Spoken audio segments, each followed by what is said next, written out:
অবশেষে প্রিন্স সিনেমার টিমের পক্ষ থেকে আবারও একটি পোস্টার ড্রপ করা হয়েছে। পোস্টারটি কেমন ছিল তা জানানোর আগে কিছু কথা না বললেই নয়। ঈদের আর মাত্র বাকি আছে 13 দিন। এখন পর্যন্ত এই সিনেমার টিজার বা গান কোনোটাই প্রকাশ করা হয়নি। অনেকেই ভেবেছিল আজকে এই সিনেমার টিজার আসবে। ভাই, বাংলা সিনেমার ক্ষেত্রে সবই সম্ভব।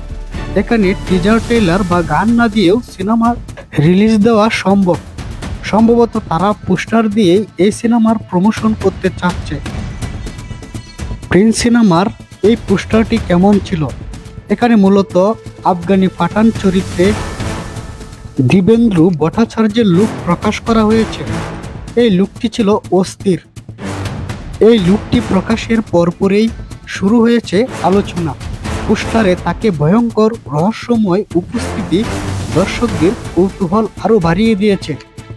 অনেকেই বলছে এই লুক, এই চরিত্রটি সিনেমাটিকে এক নতুন মাত্রায় নিয়ে যাবে।